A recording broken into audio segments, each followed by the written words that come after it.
అందరికీ నమస్కారం. నా పేరు దిండు శశాంక్. మాది జూలూరు గ్రామం, భూదాన్ పోచంపల్లి మండలం, భువనగిరి నియోజకవర్గం, యాదాద్రి భువనగిరి జిల్లా. ప్రస్తుతం మా స్థానిక ఎమ్మెల్యే గౌరవ శాసనసభ్యులు కుంభం అనిల్ కుమార్ రెడ్డి గారండి. మా ఎంపీ చామల కిరణ్ కుమార్ రెడ్డి గారు. నా వయసు 34 సంవత్సరాలండి. నేను ప్రస్తుతము మొన్న గడిచిపోయినటువంటి ఎన్నికల్లో నేను జూలూరు గ్రామ పంచాయతీ వార్డు సభ్యులుగా చేశాను, 3వ వార్డు సభ్యునిగా చేశాను. నేను దాదాపు ఒక 15 సంవత్సరాల నుంచి నేను మొదటగా ఎస్ఎఫ్ఐ ఆర్గనైజేషన్లో పనిచేశాను, ఇంటర్మీడియట్. తర్వాత ఎన్ఎస్యూలో పనిచేశాను, ఏబీవీపీలో ఆర్గనైజేషన్లో పనిచేశాను. తర్వాత తెలంగాణ ఉద్యమం సందర్భంగా జేఏసీలో పనిచేశాను. స్థానికంగా తెలంగాణ ఉద్యమంలో కూడా చాలా క్రియాశీలకంగా మేము ఇక్కడ తెలంగాణ ఉద్యమం చాలా దృఢంగా చేయడం జరిగింది. ఆ తర్వాత జరిగినటువంటి గ్రామ పంచాయతీ ఎన్నికలలో నేను 3వ వార్డు సభ్యునిగా 100కు పైగా మెజారిటీతోటి ఇక్కడ గెలవడం జరిగింది. 2019 ఎన్నికల్లో నేను ఇక్కడ వార్డు సభ్యునిగా గెలవడం జరిగింది. మనం తెలంగాణ ఉద్యమం పట్ల ఆకర్షితులై నేను డిగ్రీ చదువుకుంటున్నటువంటి రోజుల్లో మేము రోడ్డు పైన కూర్చున్నప్పుడు ఏం జరిగిందంటే, మేము ఉత్తినే కూర్చుంటే మా పైన లాఠీ చార్జ్ చేయడం జరిగింది. ఆ లాఠీ చార్జ్కు చేసిన తర్వాత నేను అసలు మేము ఉత్తి కూర్చున్న దగ్గరకు వచ్చి కొట్టడం ఏంది, అసలు ఏం జరుగుతుంది ఇక్కడ, అసలు అంతకుముందు అసలు ఎలాంటి క్రియాశీల రాజకీయాల్లో లేను, ఉద్యమంలో లేదు. 2009, 2008 సందర్భంగా ఆ ఉద్యమం జరిగినటువంటి దానిలో భాగంగా మా గ్రామంలో జేఏసీ ఆధ్వర్యంలో నిర్వహించినటువంటి తెలంగాణ ధూమ్ధాం పట్ల నేను చాలా ఆకర్షితుడయ్యి ఈ రకంగా ఉద్యమం వైపు రావడం జరిగింది. ఆ ఉద్యమం జరిగిన తర్వాత కూడా గ్రామంలో ఉన్నటువంటి కొన్ని పరిస్థితుల మీద ఉద్యమాలు చేయడం, అంటే గ్రామంలో విద్యార్థిని ఉన్నప్పుడు నేను విద్యార్థుల కోసము బస్సుల కోసం ధర్నాలు చేయడం జరిగింది, రోడ్ల కోసం ధర్నాలు చేయడం జరిగింది. స్థానికంగా కొన్ని ప్రజలలో కొన్ని సాంస్కృతిక కార్యక్రమాలు నిర్వహించడం జరిగింది. అదేవిధంగా గ్రామంలో స్పోర్ట్స్ విద్యార్థులకు కానీ యువకులకు కానీ ప్రతి సంవత్సరము క్రీడలు నిర్వహించడం జరిగింది. అదేవిధంగా కంటిన్యూ చేస్తూ ఉండడం వల్ల తర్వాత మొదటగా నేను బీజేపీ వైపుకు వెళ్ళాను. బీజేపీ రాష్ట్ర కార్యవర్గ సభ్యునిగా చేశాను. ఆ తర్వాత స్థానిక పరిస్థితులు, స్థానిక రాజకీయాలను దృష్టిలో పెట్టుకొని, భవిష్యత్తు రాజకీయాలను దృష్టిలో పెట్టుకొని మనకు కూడా ఒక నిర్దేశితమైనటువంటి భవిష్యత్తు ఉండాలన్న దృఢ సంకల్పంతో మళ్ళా బీఆర్ఎస్ పార్టీ మా స్థానిక నాయకులు మాడుగుల ప్రభాకర్ రెడ్డి గారు, పైల శేఖర్ రెడ్డి గారు, పార్టీ సుధాకర్ రెడ్డి గారు ఆధ్వర్యంలో నేను ఇక్కడ స్థానికంగా మళ్ళీ బీఆర్ఎస్ పార్టీలో చేరడం జరిగింది 2013లో. ఆ తర్వాత కంటిన్యూగా ఇప్పుడు బీఆర్ఎస్ పార్టీలోనే కంటిన్యూ చేస్తున్నాము. ఇక ఫర్దర్గా ఎలాంటి అవకాశాలు ఉన్నా కానీ ఏది ఉన్నా కానీ ముందుకు పోవడానికి సిద్ధంగా ఉన్నాం. రాష్ట్రంలో ఉన్నటువంటి రెండు సార్లు ఎన్నికల్లో బీఆర్ఎస్ పార్టీ ఘన విజయం సాధించడము, 3వసారి రావడం కొంచెం టఫ్ ఫైట్గా మారింది. దానితో పాటు కూడా ఒకసారి ఇక్కడ ఉన్నటువంటి ప్రస్తుతం ఎమ్మెల్యే గతంలో ఒకసారి ఓడిపోవడం జరిగింది. ఆ ఓడిపోవడంతో పాటు ఏమైందంటే జనంలోకి కూడా రేవంత్ రెడ్డి కాంగ్రెస్ ప్రస్తుత ప్రభుత్వం వాళ్ళు ప్రకటించినటువంటి 6 గ్యారంటీలు కూడా కొంచెం జనం ఆకర్షితులు కావడం ఒకవైపు అయ్యింది. తర్వాత 2 సార్లు ఎమ్మెల్యే గారు అయ్యారు, ఒకసారి అవకాశం ఇవ్వాలి కుంభంకి అనే ఉద్దేశంతో కూడా ఒకసారి అటు వేయడం జరిగింది.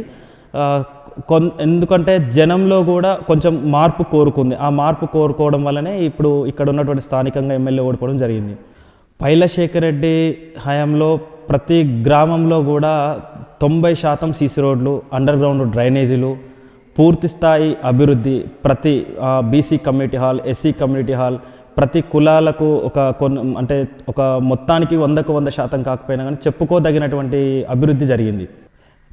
బీఆర్ఎస్ పార్టీ గత ప్రభుత్వంలో 10 సంవత్సరాలలో దాదాపుగా 100కు 90%, 99% కూడా రైతు బంధులో 100% సక్సెస్ అయింది, కళ్యాణ లక్ష్మిలో సక్సెస్ అయింది, మరియు షాదీ ముబారక్లో సక్సెస్ అయింది, పేద ప్రజలకు వైద్యాన్ని అందించడంలో పూర్తి స్థాయిలో సక్సెస్ అయింది, మరియు కంటి వెలుగు కార్యక్రమంతో తాత అవ్వల ముసలవ్వలకు అందరికీ కూడా కంటి వైద్యానికి పూర్తి స్థాయి సహకారం అందించింది.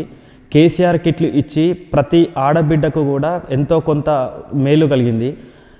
అదే అనేక రకాలైనటువంటి స్కీములలో న్యాయబద్ధంగా ప్రతిదీ కూడా ఎలాంటి రికమెండేషన్స్ లేకుండా, ఎటువంటి దాపరికాలు లేకుండా జెన్యూన్గా అడ్మినిస్ట్రేషన్ ఆఫీసర్ నుంచే ఇప్పుడు బీసీకి సంబంధించినటువంటి కొన్ని నిధులు కేటాయించడం జరిగింది. అది కూడా అడ్మినిస్ట్రేషన్ ఆఫీస్ నుంచి ఇవ్వడం జరిగింది. ₹1,00,000 ఇచ్చారు కదా, ఆ ₹1,00,000 అలాంటి దాంట్లో కూడా ఎలాంటి దాప్యం లేకుండా ప్రజలకు జెన్యూన్గా, అంటే ఎవరైతే పేదవాళ్ళు ఉన్నారో ఎవరైతే ఉన్నారో వాళ్ళకి ఇచ్చారు. డబుల్ బెడ్రూమ్లు కూడా పూర్తి స్థాయిలో నిర్మాణం చేపట్టడానికి కొన్ని బ్లాక్స్ నిర్మాణించాలంటే కనీసం మనం ఇల్లు కట్టుకోవాలంటేనే ఒక 6 నెలలు, మంచిగా కట్టుకోవాలంటే ఒక 6 నెలలు, ఇంకా మంచిగా కట్టుకోవాలంటే ఇంకొక సంవత్సరం. అటువంటిది పెద్ద స్థాయిలో డబుల్ బెడ్రూమ్ నిర్మాణాలు జరగాలంటే ఒక ప్రభుత్వానికి కొన్ని సంవత్సరాల సమయం పడుతుంది. ఆ సమయం పట్టిన దాంట్లో కొన్ని పూర్తయిన దాంట్లో పేద ప్రజలకు ఇవ్వడం జరిగింది. కొన్ని పూర్తయ్యే సమయానికి ఎలక్షన్ కోడ్ రావడం వల్ల కొంతమందికి ఇవ్వలేకపోయింది. ఆ రకంగా ఇంకొక ఈ టర్మ్ వచ్చి ఉంటే చాలామందికి ఇంకా మంచి జరుగుతుండే. నేను స్థానికంగా బీఆర్ఎస్ ప్రభుత్వంలో దాదాపు 80 లక్షల పైచిలకు పనులు చేశాను, అభివృద్ధి పనులు. ఎలక్షన్ కోడ్ రావడం వల్ల నాకు ఆ బిల్స్ కూడా రాలేదు. ఇంకా ఇప్పుడు ఉన్నటువంటి ప్రభుత్వంలో కూడా బిల్స్ వస్తాయా రావా అనేది కూడా కొంచెం సందిగ్ధంలో ఉన్నాయి. కేసీఆర్ ప్రవేశపెట్టినటువంటి ప్రభుత్వ పథకాల్లో ప్రతి సామాన్యుడికి ఉపయోగపడే విధంగా ఉన్నాయి. ప్రతి పేదవాడికి లబ్ధి చేకూరే విధంగా ఉంది. ప్రతి పేదవాడికి కూడా లబ్ధి చేకూరే విధంగా ఉన్నాయి. 6 గ్యారంటీలు అనడం కంటే అబద్ధపు హామీలు అనడం ఇంపార్టెంట్, ముఖ్యం. అది ఇప్పుడు మహిళలకు 2,500 ఇస్తా అన్నాడు, తర్వాత తులం బంగారం ఇస్తా అన్నాడు. మళ్ళీ తర్వాత ఈ ఉచిత బస్సు అనే పెట్టిన తర్వాత దానివల్ల నష్టం వచ్చింది తప్ప ఆదాయం లేదు. మా డాడీ ఆర్టీసీ రిటైర్డ్ ఎంప్లాయీ. మా డాడీకి రావాల్సినటువంటి బకాయిలు, మా నాన్నగారు చనిపోయి ఒక 5 నెలలు అవుతుంది. మా నాన్న రిటైర్మెంట్ వీఆర్ఎస్ తీసుకొని 1 సంవత్సరం అవుతుంది. ఇంతవరకు మా నాన్నకు రావాల్సినటువంటి కొన్ని బకాయిలు అంటే ఒక 70% వచ్చింది, మిగిలిన తర్వాత కూడా రాలేకపోయింది. ఆర్టీసీ కూడా పూర్తి నష్టాల్లోకి వెళ్ళింది. కానీ ఉచిత బస్సులు ఇచ్చిన తర్వాత ఫ్రీగా పోతుంటే లాభాలు వస్తున్నాయి. అది ఏ విధంగా లాభాలు వస్తున్నాయి అనేది మాకు కూడా అర్థం కావట్లేదు. రైతు రుణమాఫీ అనేది మరి అయితే పూర్తి స్థాయిలో కొడంగల్ నియోజకవర్గంలో అయి ఉండొచ్చు, కానీ మా దగ్గర పూర్తిగా 100కు 100% మాత్రం రైతు రుణమాఫీ జరగలేదు. జరగకపోవడంతో పాటు గత నెలలో మొత్తం వడ్లు ధాన్యం మొత్తం కూడా కొనుగోలు అయిపోవాలి. ఈ పాటికి అంటే డిసెంబర్ 1వ నెలలో కష్టపడి పంట చిట్టీలు వేసుకున్న వాళ్ళు కూడా వాళ్ళు అందించేదానికి ఈ పాటికి బిల్స్ వచ్చి ఉండాలి. అలాంటిది ఇప్పటి వరకు కూడా రైతు అకౌంట్లలో కూడా ఖాతాలో కూడా డబ్బులు జమ కాలేదు. రైతులకు పూర్తి స్థాయిలో కూడా ధాన్యం కొనుగోలు కూడా పూర్తి స్థాయి కాలేదు. జనంకి ఆశ, ఆ ఆశలో భాగంగా చేస్తాడు కదా అనే ఒక మార్పు వస్తే చేస్తుండొచ్చు. ఆయన 1000 ఇస్తా అంటే 2,000 ఇస్తా అన్నాడు కదా అనే ఆశతోటి ముందుకు పోయారు.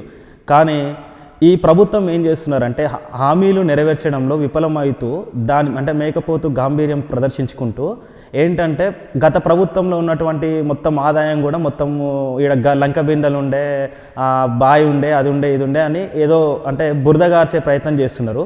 1,000 కోట్ల రూపాయలు ట్రెజరీ నుంచి 1,000 కోట్ల రూపాయలు ఎవరి ఖాతాలకు జమ అయిందో కూడా మీ అందరికీ కూడా స్పష్టంగా తెలుసు. ఫండ్ డైవర్షన్ అనేది జరుగుతుంది. ఫండ్స్ అనేది కొలాప్స్ ఎక్కడెక్కడ ఉన్నాయో వాళ్ళకి సంబంధించినటువంటి గత ప్రభుత్వంలో ఉన్న వాళ్ళే ఈ ప్రభుత్వంలో కొంతమంది చేరిక చేసుకొని గత ప్రభుత్వంలో చేసినటువంటి కాంట్రాక్టర్ రూపంలో ఇప్పుడు ఉన్నటువంటి ప్రభుత్వంలో డబ్బుల రూపంలో వాళ్ళ ఖాతాలకు జమ అవుతున్నాయి. 1,000 కోట్ల రూపాయలు వాళ్ళు తీసుకుంటున్న తర్వాత అభివృద్ధి ఎక్కడ జరుగుతుంది, ఎక్కడ నిధులు ఇస్తారు? అరెస్టు అనేది అంటే నిజాన్ని కట్టడి చేయడం కోసం, ప్రజలకు ఏదైతే జరుగుతున్నటువంటి అన్యాయాన్ని వివరించి చెప్పడం కోసం, అవన్నిటినీ అడ్డుకోవడం కోసం ఒక ట్రిక్స్, అది అంటే ఒక చీప్ ట్రిక్స్ ప్లే చేయడం అంతే. అది ఇప్పుడు ఒకటే అండి, పూర్తి రాజకీయ అవగాహన ఉన్నటువంటి గ్రామీణ ప్రాంతాల్లో కానీ గ్రామీణం నుంచి రాష్ట్రంలో కానీ ఒకటి ఉంటుందండి. 2 సార్లు వరుసగా అధికారంలో వచ్చి 3వసారి అధికారంలోకి రావడం అనేది ఫస్ట్ జనంలో టఫ్ ఫైట్. ఎంత అభివృద్ధి చేసినా ఎంత మంచి చేసినా జనం అనేది కొంచెం ఆశ ఉండడం వల్ల అలాంటిది కొంచెం జరుగుతుంది. మార్పు కోరుకోవాలన్నది ఒకటి జరుగుతుంది. అందులో కొద్దిగా సరే ఒక 10 సంవత్సరాలు వీళ్ళు చేసిర్రు, 9 సంవత్సరాలు వీళ్ళు చేసిర్రు, కొత్త పార్టీకి మనం ఒకసారి అవకాశం ఇవ్వాలి అనే విధానంలో కూడా కొంచెం మార్పు రావచ్చు. ఆ మార్పులో భాగంగానే వచ్చింది తప్పితే ఏదో కేసీఆర్ లేకపోతే అసలు తెలంగాణ రాష్ట్రమే లేదు, తెలంగాణ రాష్ట్రం లేకపోతే అసలు ఈ కాంగ్రెస్ ప్రభుత్వమే లేదు. ఎలాంటి రాష్ట్రం ఏది వచ్చినప్పటికీ కూడా ప్రతిదానికి ఒక ప్రారంభం చేసేటోళ్ళు కొంతమంది ఉంటారు. ఆ ప్రారంభం దానికి శంకుస్థాపన జీవం పోసినటువంటిది 100% కేసీఆర్. దానికి పునర్జీవం పోసినటువంటిది విద్యార్థులు, యువత. గ్రామీణ ప్రాంతంలో ఉన్నటువంటి ప్రతి ఒక్కరు కూడా సహకరించారు. ప్రతి ఒక్కరు వల్ల కూడా ఏదైనప్పటికీ కూడా పూర్తి ముందడుగు వేసినటువంటి మొట్టమొదటి వ్యక్తి కేసీఆర్ గారే. మీరు గత 9 సంవత్సరాలలో మీరు తీయండి, గత 9 సంవత్సరాల క్యాలెండర్ ఇయర్స్లో ఉమ్మడి ఆంధ్రప్రదేశ్లో ఎన్ని ఉద్యోగాలు వచ్చినాయి, గత 9 సంవత్సరాల కేసీఆర్ ప్రభుత్వంలో ఎంతమందికి ఉద్యోగాలు వచ్చినాయి, ఎంతమందికి రెగ్యులరైజేషన్ అయింది, ఎంతమంది కాంట్రాక్ట్ వ్యవస్థ నుంచి ప్రభుత్వీకరణ నుంచి చేయబడింది, స్థానికంగా ఎంతమంది ఉపాధి కల్పన జరిగిందనేది మీరు ఒకసారి రికార్డులు పరిశీలిస్తే పూర్తి స్థాయికి క్షుణ్ణంగా ఒకసారి చూస్తే మీకు కూడా అర్థమవుతుంది. ఏమంటున్నాండి, 9 సంవత్సరాల ముందు ఎంత ఆదాయం ఇచ్చారు, ఉమ్మడి ఆంధ్రప్రదేశ్లో ఉన్నప్పుడు ఎంత ఉంది, తెలంగాణ రాష్ట్రం ఇప్పుడు చూద్దాం. ఒక 4 సంవత్సరాలు గడిచిన తర్వాత గత ప్రభుత్వానికి ఈ ప్రభుత్వానికి ఎంత అప్పు చేస్తాడు, ఆ చేసిన అప్పులో ఏం చేస్తాడు. ఏ ప్రభుత్వం అయినా కూడా సంక్షేమ పథకాలు ప్రజలకు అందించాలనంటే ఇక్కడికిక్కడ భూమిలోకి తవ్వి తీసుకొచ్చేది కాదు కదా. భూమిలోకి తీసుకురారు. ఏ రకంగానైనా కూడా బ్యాంకుల నుంచి రుణాలు కావచ్చు, ప్రభుత్వాల నుంచి పైన ఉన్నటువంటి కేంద్ర ప్రభుత్వాల నుంచి కానీ నిధులు తీసుకురావచ్చు. ఆ నిధులు తెచ్చిన దాంతో మన రాష్ట్రంలో ఉన్నటువంటి ఆర్థిక పరిస్థితులను వెసులుబాటుతో పాటు మనము సంక్షేమ పథకాలు అందించడానికి ప్రయత్నం చేస్తాం. ఒకవేళ రాష్ట్ర ప్రభుత్వంలో వచ్చేటువంటి ఆదాయం సరిపోకపోతే కేంద్ర ప్రభుత్వం నుంచి వచ్చే ఆదాయంలో కూడా కొంచెం వెసులుబాటు చేసుకుంటాం. అది జరగకపోతే రాష్ట్రానికి ఒక ప్రైవేటు కంపెనీల ద్వారానో లేకపోతే ప్రైవేటు బ్యాంకుల ద్వారానో కొన్ని రుణాలు తెచ్చుకోవాల్సి వస్తుంది. అది ఈ ప్రభుత్వం కేవలం కేసీఆర్ ప్రభుత్వమే కాదు. గతంలో కేసీఆర్ ప్రభుత్వం, అంతకుముందు చంద్రబాబు నాయుడు, అంతకుముందు రాజశేఖర రెడ్డి, ఏ ప్రభుత్వాలు ఉన్నా కూడా ఖచ్చితంగా రుణాలు తెచ్చుకొని ప్రభుత్వాలను నడుపుతారు. కేసీఆర్ దుర్వినియోగం చేసిరు అని అనడం వాళ్ళ మూర్ఖత్వం. ఇప్పుడు అంతే కదండి. ఇప్పుడు వాళ్ళు చేస్తున్నారు. వాళ్ళు తెచ్చినటువంటి నిధులన్నీ ఎక్కడ పోతున్నాయి అంటే కేవలం ఒక కొడంగల్ నియోజకవర్గంకే పోతున్నాయా? ఎక్కడ వెళ్తున్నాయి నిధులన్నీ? ఇప్పుడు నేనే చెప్తున్నాను కదండి, నేను ఎస్డిఎఫ్ ద్వారా వర్కులు చేశాను, సిడిపి ద్వారా వర్కులు చేశాను, పట్టణ ప్రగతి ద్వారా వర్కులు చేశాము, మేము మన ఊరు మనబడి వర్క్స్ చేశాము, మేము ఇవన్నీ పనులు చేస్తున్నాము. మాకు వర్క్ ఆర్డర్ వచ్చినప్పుడు మేము వర్క్ చేసేటప్పుడు మాకు ఆ ప్రొసీడింగ్లోనే ఉంటుంది కదా, ఎంత బడ్జెట్ ఉంటుంది, ఎంత ఆదాయం ఎంత ఉంది మన దగ్గర మన జిల్లాలో అనేది ఒకటి క్లియర్ పిక్చర్ ఉంటుంది. అవన్నీ నిధులు ఎక్కడికి వెళ్ళినట్టు? మా గ్రామ పంచాయతీలో మీరు లైవ్ పెట్టి వెళ్ళి చూడండి. ప్రతి దగ్గర పూర్తి మేరకు ఇక్కడ స్థానికంగా ప్రభుత్వ పాఠశాలలో అంతో కొంత బిల్డింగ్లు కట్టాము. మళ్ళీ తర్వాత బీసీ ఫంక్షన్ హాళ్ళు ఏర్పాటు చేశాము, ఎస్సీ ఫంక్షన్ హాల్ ఏర్పాటు చేశాము, యాదవ భవనం ఏర్పాటు చేశాము, రజక భవనం ఏర్పాటు చేశాము.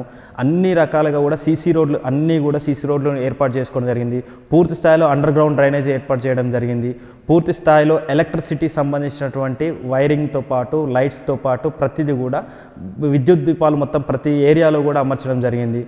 ఇక్కడ చెప్పుకోవాలంటే ఎక్కడో ఒక దగ్గర గల్లీలలో ఒక 100 మీటర్లు 50 మీటర్లు చిన్నవి అంటే ముక్కలు అంటారు కదా, 90% పూర్తి స్థాయిలో అభివృద్ధి చెందిందండి. ఇప్పుడు జరిగేది ఏంటంటే కొంచెం కొత్తగా ఏర్పడినటువంటి కాలనీలలో కొత్తగా ఉన్నటువంటి దగ్గరనో ఇల్లులు కట్టుకున్న దగ్గరనో కొంచెం ఒక 10% అంటే మనం 100% అనడానికి బాగుండదు కాబట్టి 90% అంటున్నాం.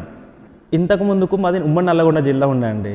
ఉమ్మడి నల్లగొండ జిల్లా ఉన్నప్పుడు నల్లగొండ నుంచి జూలూరుకి కలెక్టర్ రావాలంటే చాలా డిస్టెన్స్ ఉంటుండే. యాదాద్రి భువనగిరి జిల్లా అయిన తర్వాత జూలూరుకి యాదాద్రికి చాలా తక్కువ డిస్టెన్స్ అయింది. సో అదేవిధంగా చిన్న గ్రామ పంచాయతీ చేయడం పరిపాలన కూడా సౌలభ్యం ఈజీగా అయ్యింది. స్థానికంగా అంటే ఎవరికి వాళ్ళు కొంచెం అంటే అభివృద్ధిని విభజించుకొని పూర్తి స్థాయిలో అభివృద్ధి చేసుకోవడానికి కొంచెం ముందుకు సాగింది.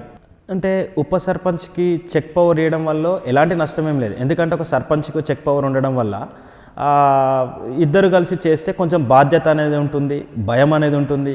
భవిష్యత్తులో వచ్చే నిధులు కానీ గతంలో జరిగినటువంటి నిధుల మీద కూడా పూర్తి స్థాయిలో కూడా ప్రజలకు సంక్షేమాన్ని అందించడానికి కొంచెం దోహదపడుతుంది. గత ప్రభుత్వంలో అభివృద్ధి అంటే ప్రజాప్రతినిధిగా ఉన్నప్పుడు ఖచ్చితంగా అభివృద్ధి చేయాలి. ఆ అభివృద్ధి చేయడంలో స్థానికంగా పనులు చేసిరు. పనులు ఎవరి కోసం చేసిరు? ప్రజల కోసం చేసిరు. ఆ ప్రజల కోసం చేసినటువంటి పనులకు ప్రస్తుతం ఉన్నటువంటి ప్రభుత్వం కక్షగట్టి బిల్లులు ఇవ్వట్లేదు. ఆ బిల్లులు ఇవ్వకపోవడం వల్ల ఒక భవిష్యత్తు వచ్చే 6 నెలల్లో రేవంత్ రెడ్డి ప్రభుత్వం పైన మూకుమ్మడి దాడి. సర్పంచులు, ఎంపీటీసీలు ఆల్రెడీ గత వారం రోజుల కింద కూడా ధర్నా చేయడానికి వెళ్ళిరు. ఇప్పుడు భవిష్యత్తులో కూడా మొత్తం ఈ గతంలో చేసినటువంటి పనులకు బిల్స్ ఇవ్వకపోతే ప్రస్తుతం ఉన్నటువంటి గత సర్పంచులు ఎంపీటీసీలు ఆత్మహత్యలు మూకుమ్మడి ఆత్మహత్యలు చేసుకోవడానికి కూడా వెనకాడరు. ఎందుకంటే ఘోరమైనటువంటి పరిస్థితులు ఉన్నాయి. ఒక చిన్న చిత్కా ఉన్నటువంటి ఒక కాంట్రాక్టర్కి ఒక 60 లక్షలు 70 లక్షలు రావాల్సి ఉంటే స్థానికంగా ప్రజల కోసం ఎంతో కష్టపడి ఆరాటపడి గ్రామం అభివృద్ధి చెందాలని చెప్పి 5 రూపాయల మెత్తికి 3 రూపాయల మెత్తికి తెచ్చుకొని ఎంతో అభివృద్ధి చేసిన వారికి ఇప్పుడున్నటువంటి ప్రభుత్వం కేవలం టీఆర్ఎస్ ప్రభుత్వంలో పనులు చేసిరు కాబట్టే నిధులు ఇవ్వట్లేదు. ఇప్పుడు ఖచ్చితంగా అండి, ఇప్పుడు 6వ తరగతి నుంచి పైన ఉన్నటువంటి తరగతుల్లో ఉన్నటువంటి యువత విద్యార్థులు కానీ వాస్తవానికి డ్రగ్స్ గంజాయి మత్తుల్లో చాలా ఊతున్నారు. దాన్ని ప్రతి తల్లిదండ్రులు కానీ గ్రామంలో ఉన్నటువంటి యువత కానీ ఏంటంటే వాళ్ళు ఎక్కడ సైడ్ తిరుగుతున్నారు, వారి పరిసరాలు ఏ విధంగా ఉంటున్నాయి, వాడి అటిట్యూడ్ అంటే ఇంట్లో ఏ విధంగా బిహేవ్ చేస్తున్నాడు, వాడు ఎక్కడ పోతున్నాడు, అసలు స్కూల్ పోతలేడా, కాలేజీకి వెళ్తలేడా, ఒకవేళ పోయిన తర్వాత మన ఇంటికి ఎన్ని గంటలకు వస్తుండు, వచ్చిన తర్వాత వాని వే ఆఫ్ బిహేవియర్ ఎట్లుంటుంది అనేది ప్రతి ఇంట్లో ఉన్నటువంటి కుటుంబ సభ్యులు కూడా వాళ్ళు బాధ్యతగా తీసుకొని వాళ్ళ మీద నిఘా వేసి ఉంచాలి. ఒకవేళ గ్రామంలో ఉన్నటువంటి యువతకు ఒకవేళ ఇలాంటి చెడు మార్గంలో ఉన్నట్టు తెలిస్తే స్థానికంగా ఉన్నటువంటి పోలీసులకే కానీ వాళ్ళ తల్లిదండ్రులకే కానీ వాళ్ళకు ఇన్ఫర్మేషన్ ఇచ్చి వారిని మంచి మార్గంలో పోయేటట్టుగా కూడా హెచ్చరించాలి. వాస్తవానికి అది ఏ ప్రభుత్వం వచ్చినా కూడా బీసీలు అనేసరికి కొంచెం వెనుకబాటుతనం ఉంటుందనే చెప్పాలి. ఏ పార్టీ అయినా సరే, అది గతంలో కాంగ్రెస్ కావచ్చు, మళ్ళీ తర్వాత వచ్చిన టీఆర్ఎస్ కావచ్చు, అంతకన్నా ముందున్న టీడీపీ కావచ్చు, ఇప్పుడున్నటువంటి కాంగ్రెస్ ప్రభుత్వంలో కావచ్చు, ఎప్పుడైనా ఎక్కడైనా జరిగేది అంటే అన్యాయం పూర్తి స్థాయిలో బీసీలకే జరుగుతుంది. పూర్తి స్థాయిలో బీసీలకు అన్యాయం జరుగుతుందన్నమాట వాస్తవమే. అది మరి ఆ బీసీ ఉపకులాలలో పుట్టడమే అదొక నేరంగా అయ్యేటట్టే ఉంది.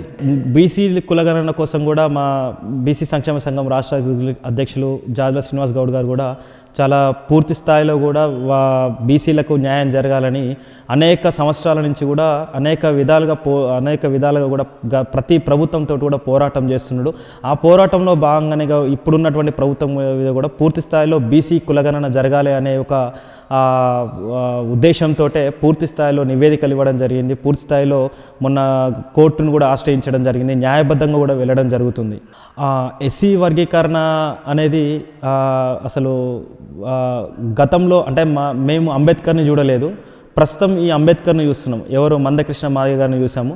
ఆయన పోరాటం, ఆయన యొక్క పోరాడినటువంటి విధానం అంటే ఒక జాతి కోసము తన జీవితాన్ని అంకితం చేసి ఒక జాతికి వర్గీకరణ ద్వారా వాళ్ళ కులాలు ఎస్సీ ఉపకులాలు కూడా అభివృద్ధి చెందాలి, విద్యార్థులు కూడా మంచి విద్యను అందించాలి, మంచి విద్యను అందించినటువంటి వారికి మంచి ఉద్యోగాలు లభించాలి అనే దృఢ సంకల్పంతో అన్ని రకాలుగా కూడా చేసినటువంటి ఉద్యమంలో సాధించినటువంటి ఒక గొప్ప చరిత్రలో అంటే గత పోరాటం ఆయన భవిష్యత్తులో చరిత్రలో మిగిలిపోయినటువంటి ఒక మంచి గొప్ప విజయం. దాన్ని ఎంత పొగిడినా ఎంత వర్ణించినా కూడా మనం చెప్పలేము. అది కేవలం పోరాటం, ఆ ప్రజల కోసం ఆరాటం ఆయన అంతిమ లక్ష్యం. అన్ని రకాలుగా ఒక్కరికే ఆ విజయం దక్కుతుంది. ఆ విజయం అనేది కేవలం మందకృష్ణ మాదిగ గారి వల్లనే జరిగింది. అది ఎవరి వల్ల జరగలేదు. అది ఆయన పోరాటం, ఆయన ఒత్తిడి, ఆయన చేసినటువంటి సంకల్పమే ఆయనను అంటే ఒక అంబేద్కరే ఆయనలో పూనుకొని మళ్ళీ ఒక జాతి కోసం మళ్ళీ వాళ్ళకు మంచి చేయాలన్న ఒక సంకల్పంతో మళ్ళీ ఆయన రూపంలో జన్మించినట్టుగా ఉంది. 100% అండి. ఇప్పుడు రెడ్డిస్లో ఒకటే కులం రెడ్డిస్. బీసీ ఉపకులాలలో మేము గౌడ సామాజిక వర్గం అంటే యాదవ్ సామాజిక వర్గం రాదు.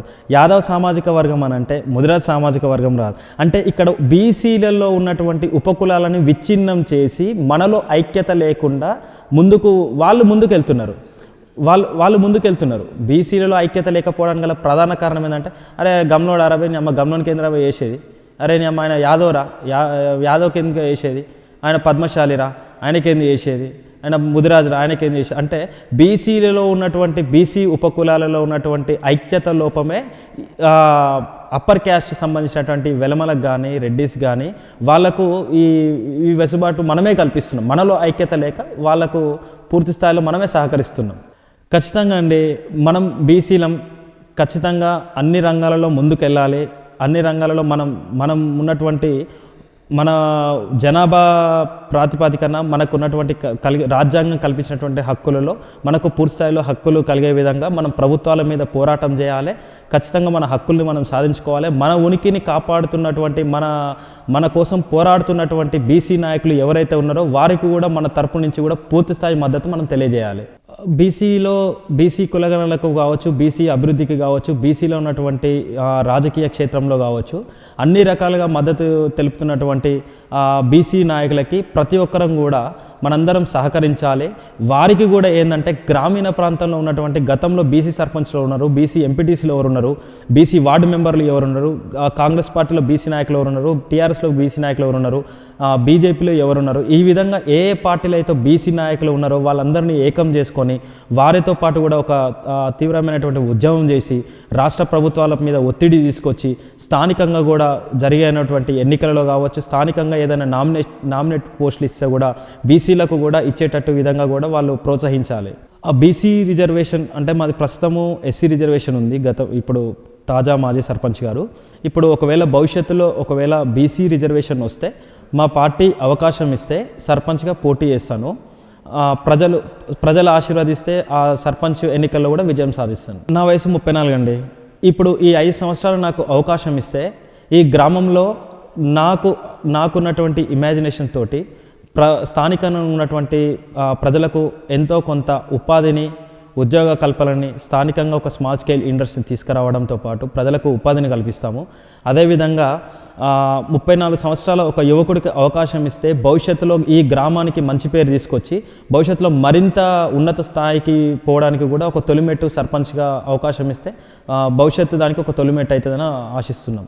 ఒకటే అండి, భారత రాజ్యాంగం మనకు కల్పించినటువంటి ఒకే ఒక ఆయుధము ఓటు హక్కు. ఆ ఓటు హక్కుని మనం అంటే ఇక్కడ ఉన్నటువంటి సమర్థవంతమైనటువంటి నాయకునికి వేస్తే గ్రామం అభివృద్ధి చెందుతుంది. గ్రామంతో పాటు గ్రామంలో ఉన్నటువంటి ప్రజలు కూడా స్థానికంగా మంచి ఉపాధిని కల్పించే విధంగా ఉంటుంది. తర్వాత గ్రామంలో ఉన్నటువంటి శాంతి భద్రతలు సక్రమంగా ఉంటాయి. గ్రామంలో ఉన్నటువంటి మౌలిక సదుపాయాలు కూడా సరైన విధానంలో ఉంటుంది. స్థానికంగా ఉన్నటువంటి ఎలాంటి అభివృద్ధి కార్యక్రమాలకైనా కూడా కొంచెం మంచి నాయకుడిని ఎన్నుకుంటే అభివృద్ధి చాలా తొందరగా అవుతుంది. ఇప్పుడు ఒక ఎంపీడీ ఆఫీస్కి వెళ్ళాలన్నా, ఒక పోలీస్ స్టేషన్కి వెళ్ళాలన్నా, ఒక ఎంఆర్ఓ ఆఫీస్కి వెళ్ళాలన్నా, ఒక కలెక్టర్ ఆఫీస్కి వెళ్ళాలన్నా, ఏదైనా ఒక అంటే ఆపద వచ్చి ఏదైనా ఒక రకంగా అడ్మినిస్ట్రేషన్ తోటి మాట్లాడాలన్నా కూడా సమర్థవంతమైనటువంటి నాయకత్వం ఉండి సమర్థమైనటువంటి నాయకుడు ఉంటే ఆ సమస్య ఎలాంటి సమస్యనైనా కూడా పరిష్కార దిశగా సాల్వ్ అవుతుందన్న ఉద్దేశంతో మంచి నాయకుడిని ఎన్నుకోవాలని ప్రజలకు విజ్ఞప్తి చేస్తున్నాం. ప్రజలందరికీ అందుబాటులో ఉండి ప్రతి సమస్య కూడా తన కుటుంబం అంటే బయట వాళ్ళకి జరిగేటువంటి సమస్యల్లో కానీ ఏదైనా కష్టాల్లో కానీ తన సొంత కుటుంబ సభ్యుడిగా వారిని స్వీకరించి ఆ సమస్యలతో పాటు వారి సమస్యకు పరిష్కారం ఇచ్చేటువంటి లక్షణం ఉండాలి. ఇప్పుడు నేను రేపు ఎన్నికల్లో నిలబడ్డాను అనుకో, నేను ఒక 1000 రూపాయలు ఇచ్చి ఓటు వేయమని అడుగుతా. వాళ్ళు డబ్బులు తీసుకొని నాకు ఓటు వేసిరనుకో, వాళ్ళు రేపు ఏదైనా పని మీద వచ్చినప్పుడు మీరు డబ్బులు తీసుకున్నారు కదా, నేను ఎందుకు అంటే వాళ్ళ ఇంట్లో కుటుంబంలో హాస్పిటల్లో అయినప్పుడు, లేకపోతే వాళ్ళకు విద్య అవసరం ఉండి స్కూల్లో ఫీజు కట్టలేనప్పుడు, కాలేజీలో ఫీజు కట్టలేనప్పుడు, లేకపోతే పెళ్ళికో లేకపోతే ఏదైనా ఒక ఆపద సమయంలో ఆదుకోవడానికి అవకాశం ఉండదు ఓటు అంటే డబ్బు తీసుకొని ఓటేస్తే. అదే డబ్బు తీసుకోకుండా ఓటేసారనుకో, నిజానికి జెన్యున్గానే వేసిరనుకో, అరే వాళ్ళు డబ్బు తీసుకోకుండా ఓటేసారు, వాళ్ళ ఇంట్లో కష్టం వచ్చింది, హాస్పిటల్లో ఒక 50,000 ఖర్చు అయింది, ఇప్పుడు 1000 ఇచ్చినాం కాకుండా అప్పుడు 50,000 ఇవ్వడానికి కూడా సిద్ధంగా ఉంటాం. ఒక 5,000 స్కూల్ ఫీజు కట్టేది ఉంటుంది, ఒక 5,000 ఎగ్జామ్ ఫీజు కట్టేది ఉంటుంది. అట్లాంటి సమస్య వచ్చినప్పుడు మనం ముందుండడానికి ఎక్కువ ఇష్టపడతాం. అప్పుడు అలాంటి నాయకుడిని ఎన్నుకోవాలంటే ప్రజలు అన్ని రకాలుగా ఆలోచించి డబ్బు తీసుకొని ఓటు వేస్తే ఏ విధంగా ఉంటుంది, డబ్బు తీసుకోకుండా ఓటు వేస్తే ఏ విధంగా ఉంటుంది అనేది ఆలోచన చేసుకొని ఆ ఆలోచనతోటి ఒక మంచి నాయకుడిని ఎన్నుకోవాల్సిందిగా కోరుకుంటున్నాం. ఈ స్థానికంగా ఒకటండి, నేను కూడా MBA చేశాను, కానీ నాకు ఇంగ్లీష్ కమ్యూనికేషన్ లేదు. ఒక ఇంటర్వ్యూను ఫేస్ చేయలేను. ఎంతోమంది గ్రాడ్యుయేషన్ కంప్లీట్ చేశారు, కానీ వాళ్ళలో కమ్యూనికేషన్ లేదు. అంటే నేను సర్పంచ్గా గెలిస్తే ఒక మంచి ప్రతి సంవత్సరం ఒక 45 డేసో 2 మంత్సో స్పోకెన్ ఇంగ్లీష్ అంటే కమ్యూనికేషన్ అంటే ఇంటర్వ్యూని ఏ విధంగా ఫేస్ చేయాలి, జాబ్ని ఎలా తెచ్చుకోవాలి అనేది ఒకటి చేయడము, ఒక ఉద్యోగ అవకాశాల కోసం జాబ్ మేళా నిర్వహించడము, 10వ తరగతి విద్యార్థులకు స్పెషల్ క్లాసెస్ కండక్ట్ చేసి స్పెషల్ మెటీరియల్స్ సప్లై చేయడము. దానితో పాటు కూడా ప్రతి సంవత్సరము గ్రామంలో వృద్ధులకి, వికలాంగులకు కానీ ఇంకా ఎవరికైనా గ్రామస్తులు కూడా అనారోగ్యంతో ఉన్నటువంటి వారికి మొబైల్ వైద్యం ద్వారా హెల్త్ క్యాంప్స్ నిర్వహించడము, బ్లడ్ డొనేషన్ క్యాంప్స్ నిర్వహించడము, స్థానికంగా ఉన్నటువంటి వారిలో ఎవరైతే నైపుణ్యం ఉందో వాళ్ళందరికీ కూడా ఉద్యోగ అవకాశాలు కల్పించే విధంగా కృషి చేయడము. ప్రభుత్వ సహకారం, ఒకవేళ ఏదైనా ప్రభుత్వంతో సహకారం అందిస్తే ప్రభుత్వంతో కూడా స్థానికంగా ఏదైనా స్మాల్ స్కేల్ ఇండస్ట్రీలకు ప్రోత్సహించడము. ఆడవాళ్లకు కుట్టు మిషన్లు లాంటివి కాకుండా చేతి వృత్తులకు సంబంధించినవి, పేపర్ ప్లేట్స్ కానివ్వండి, ఏదైనా జింజర్ లాంటి ఏదైనా ఒక స్మాల్ స్కేల్ ఇండస్ట్రీలు, ట్యాబ్లెట్స్, మెడికల్ సంబంధించినటువంటి ఏవైనా కానీ స్థానికంగా ఉపాధి కల్పించే విధంగా నేను అడుగులు వేస్తాను కంపల్సరీ. నేను గత 15 సంవత్సరాల్లో నేను ఈ గ్రామంలో అనేక రకాలుగా అభివృద్ధి కార్యక్రమంలో పాల్గొన్నాను. ప్రజలకు నా వరకు వచ్చినటువంటి ప్రతి ఒక్కరికి కూడా నా వంతు సహకారం చేశాను. అదేవిధంగా భవిష్యత్తులో కూడా వాళ్ళలో వారి కుటుంబ సభ్యుడిగా ఖచ్చితంగా వారు ఉండేటువంటి సమస్యలకు నేను ముందుంటాననే నమ్మకం నాకుంది. ఇప్పుడు ఉన్నటువంటి పరిస్థితులలో వాళ్ళకు కాంగ్రెస్ ప్రభుత్వము ఒకటే, వాళ్ళకి ఏంటంటే ఎక్కడ డబ్బులు వస్తాయి, ఎక్కడ డబ్బులు తీసుకోవాలి, ఎక్కడ పనులు ఉన్నాయి, ఎట్లా వంచుకోవాలి అంటే కాంట్రాక్టులు ఒకరు వంచుకుంటున్నారు, డబ్బులు ఒకరు వంచుకుంటున్నారు. అంటే ఇక బడి, గుడి, ఊరు అన్నట్టుగా ఒక్కొక్కరు వంచుకుంటున్నారు. వాళ్ళు పంచుకొని వాళ్ళు పీకలాడుకోవడానికే వాళ్ళకి సమయం సరిపోతలేదు. ఈ అభివృద్ధి మీద వాళ్ళు దృష్టి సారించేటువంటి లేదు. ఆల్రెడీ గడిచిపోతున్న సంవత్సర కాలంలో కూడా పూర్తిస్థాయి వ్యతిరేకత వచ్చింది. భవిష్యత్తులో కూడా ఈ ప్రభుత్వం ఉంటుందా, కుప్పగూలుతుందా అనేది కూడా వాళ్ళకే సందిగ్ధత ఉన్నది. గత ప్రభుత్వంలో కేవలము మంత్రి అంటే మంత్రిలాగానే ఉండేది, ముఖ్యమంత్రి అంటే ముఖ్యమంత్రిలాగానే ఉండేది. కానీ ఈ ప్రభుత్వంలో పేరుకు మాత్రమే ముఖ్యమంత్రి రేవంత్ రెడ్డి, మంత్రులు అంతా కూడా ముఖ్యమంత్రులే, ఎమ్మెల్యేలంతా కూడా మంత్రులే. ఏదైనా ప్రజలకు మంచి చేయాలి, కానీ విద్వేషాలు రెచ్చగొట్టే విధంగా స్థానికంగా ఉన్నటువంటి పార్టీలో ఉన్నటువంటి నాయకులకు కళ్ళం పెట్టి అంటే పంచాయతీలో కొట్లాటలు పెట్టే విధంగా ఒక రాష్ట్ర ముఖ్యమంత్రి ఆ విధంగా విమర్శించుకుంటూ కాంగ్రెస్ కార్యకర్తలను ఉసుగొల్పుకుంటూ అంటే ఇక్కడ ఉన్నటువంటి స్థానికంగా ఉన్నటువంటి నాయకుల మధ్య చిచ్చు పెట్టే విధంగా వైఖరిని మానుకోవాలి. ఏదున్నా కానీ ఒక హుందాతత్వంతో ఉండాలి. ఒక మంచి రాష్ట్ర ప్రజలను, ఇప్పుడు టీఆర్ఎస్ పార్టీలైనా కూడా రాష్ట్రంలోని ప్రజలే, కాంగ్రెస్ పార్టీలైనా కూడా రాష్ట్రంలోని ఏ పార్టీలోనైనా కూడా ఏ నాయకులైనా కూడా కేవలము విమర్శలు అనేది ఎన్నికల సందర్భంలోనే ఉండాలి. అభివృద్ధి ఇప్పుడు అవకాశం ఇచ్చింది ప్రభుత్వము, 5 సంవత్సరాలు మీరు అధికారంలో ఉంటారు, సంవత్సరం అయింది, ఇంకా 4 సంవత్సరాల నుంచి బెటర్గా ఇంకా అభివృద్ధి చేయండి, ఇంకా గొప్పగా అభివృద్ధి చేయండి. కేసీఆర్ ₹1 జూలూరు గ్రామానికి ₹1 ఇస్తే పైలశేఖర్ రెడ్డి అంటే ఉదాహరణకు చెప్తున్నాను, ఉదాహరణకు ₹1 అభివృద్ధి చేస్తే మీరు ఒక 5 కోట్ల అభివృద్ధి చేసి చూపించండి. వాళ్ళు రాష్ట్ర ప్రభుత్వం ఒక 1000 కోట్ల అభివృద్ధి చేస్తే మీరు 2000 కోట్ల అభివృద్ధి చేసి చూపించండి. అభివృద్ధిలో పోటీ పడండి, నాయకులు విమర్శించడంలో పోటీ పడకూడదు. మేము ఒకటే మేము చెప్పేది, సరే రేవంత్ రెడ్డి గారికి అవకాశం కలిసి వచ్చింది, ప్రకృతి సహకరించింది, అన్ని రకాలుగా కూడా కాలం సహకరించింది, అదృష్టం కలిసి వచ్చింది, ముఖ్యమంత్రిగా ఉన్నారు. మీరు ఈ రాష్ట్రంలో అన్ని రకాలుగా అందరినీ సమన్వయపరుచుకుంటూ అందరితో పాటు ముందుకు పోతే భవిష్యత్తులో మరింత అంటే వచ్చేసారి కాకపోయినా మళ్ళీ భవిష్యత్తులో మీరు ముఖ్యమంత్రిగా ఉండడానికి అవకాశం ఉంటుంది. మీరు ఇట్లానే ఉన్నారనుకో ఈ 5 సంవత్సరాలు కూడా ఉండకుండా ఉండే అవకాశం ఉంది.